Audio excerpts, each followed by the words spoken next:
Hi, this is Senior Moments with Louis Montalvo. As we are about to close season 4 of our podcast, allow me to have some reflections on the guests and the topics that we have discussed over the past few weeks and the past few months. One thing that struck me about our guests, whether it was Jim Paredes, Patis Tesoro, Lisa Macuja, or Lee Mercado, I was struck by how much they were able to keep their passion alive even as they entered into their senior years. Despite the limits probably of their age, both physically and mentally, they continue to strive and move forward. I think there's a lesson there somewhere for all of us. For all of us who are entering into our senior years or anticipating to enter into our senior years, that turning 60, becoming a senior citizen, is not the end of many of the things that we have continued to do for all of our lives. But I think part of what I've also learned from our other guests is that turning 60 may also be the start of doing something different, something new, something that we had not been able to do or had not had the chance to do when we were still younger. I myself have been surprised that when I turned 60, I've started to do new things. This podcast was something that I started at 61. I started to run and I'm now preparing for a 10-kilometer run in a couple of weeks. I've become a student again as I pursue my doctorate degree.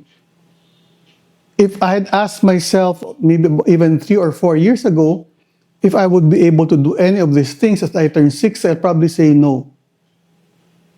I'd probably argue, well, I'm too old to do any of those things. Maybe I'm not fit enough. My own realization with this particular experience is that while it is true that when we grow older, we have limits and we need to recognize them, that sometimes the limits are in our mind. That sometimes what we need to do is to ask ourselves, kaya ko pa ba to? Or more importantly, gusto ko ba to? I think part of becoming older is that more and more we have the freedom and the luxury to do things that we actually enjoy. Not like when we were younger, many of the things we were doing were the things that we had to do because it was expected of us. We were raising a family, we had to earn a living. But for many of us, turning 60 has become a special moment to pursue things that we would have not been able to do when we were younger. And it may not be a big thing. A friend of mine has begun looking at all the photographs of her and her family, particularly her mom, and has begun to do some kind of collage or collection. She has begun to scale down on the things that she was wearing.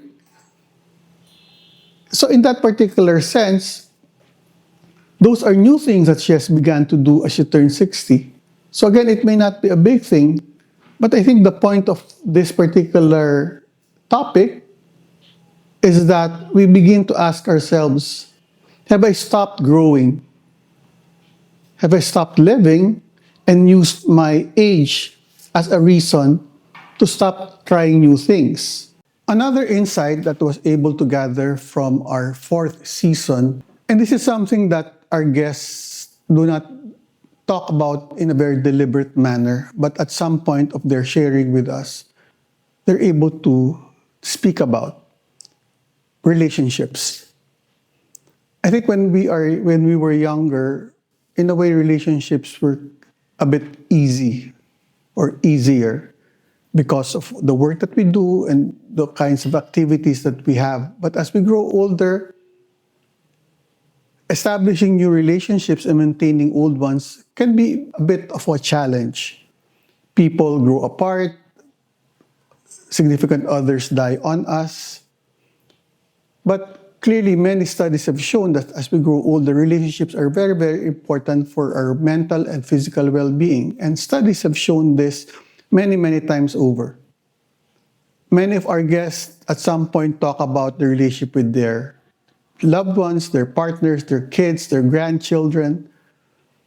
And clearly, it is an indication that these special relationships are very, very important to them as they grow old. I myself now that I'm reflecting on this, also see how much important my own relationships are. I'm a very much of an introvert, so it's not as if I have a wide circle of friends, but the very close friends that I have, what I'm realizing is I need to be more deliberate in reaching out to them. Some of my friends, we go out not very often, but we do try to go out as much as we can over a cup of coffee, over dinner or lunch, and just talk. And the good thing about having relationships that you've had for the past year life is that no matter how long you have not seen each other, the moment you talk to each other, it's as if time has not passed you by and you can go deep right away into things that matter. My own relationship with my son, who's only 13 years old, is another important relationship that I have. And we all know, those of us who have raised teenagers, how challenging that is, but it keeps me alive. It gives me a sense of purpose. I do continue to have intimate, close relationships with certain people that also keep me alive. So what am I saying? For those of us who are entering into our senior years, I think it's very important that we recognize and acknowledge that relationships are important, and that maintaining these relationships is something that we need to put a little bit more effort on, because we can distance ourselves from our friends and our relationships if we are not deliberate about it.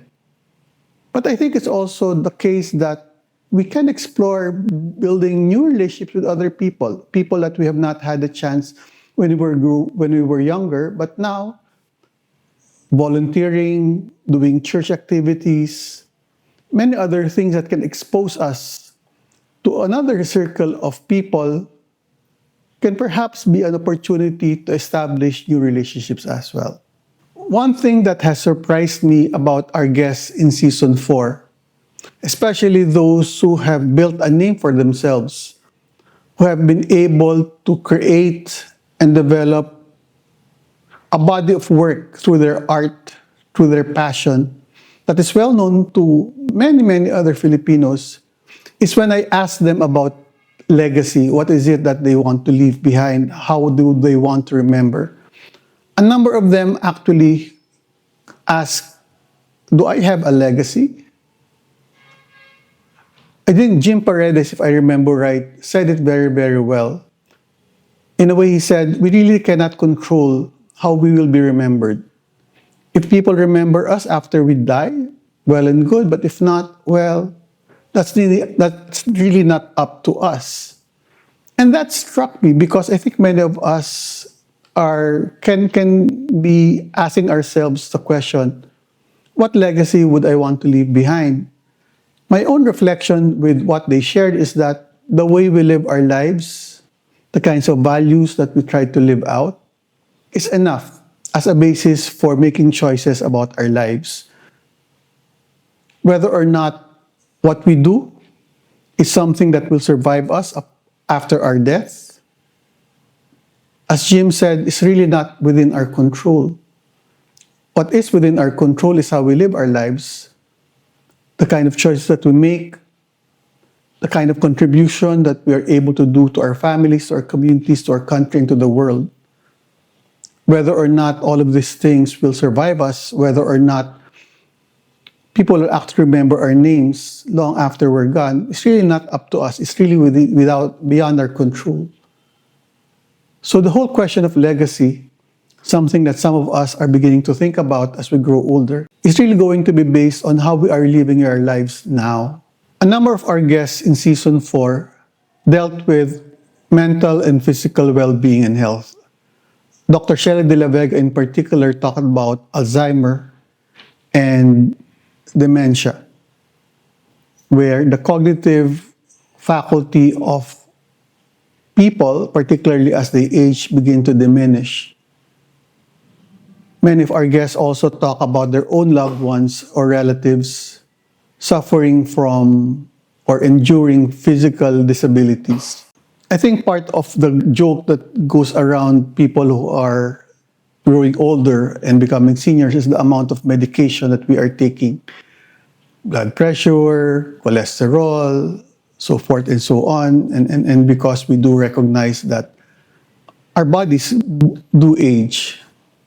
But my own reflection with the guests that we've had in season 4 is that while it is true that we need to be cognizant and recognize the limits of our bodies as we age, meaning we need to be more mindful of doing our lab tests, monitoring certain indicators with regard to our health and physical well-being, as well as taking care of our mental health. We cannot really medicate ourselves out of everything. A sense of purpose,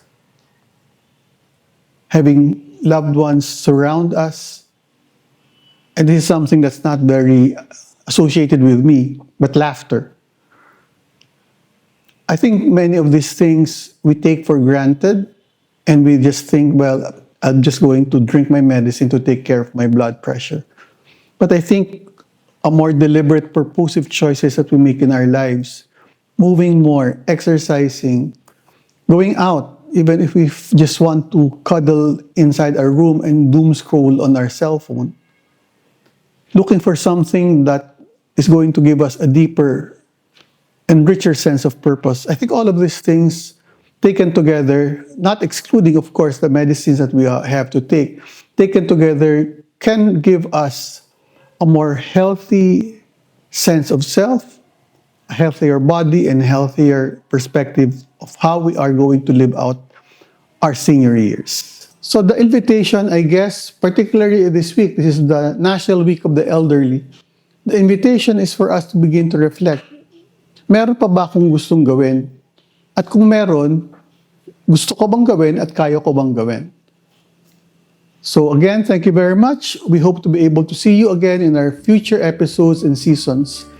This is Senior Moments with Louie Montalvo, diving into the mysteries of the later years.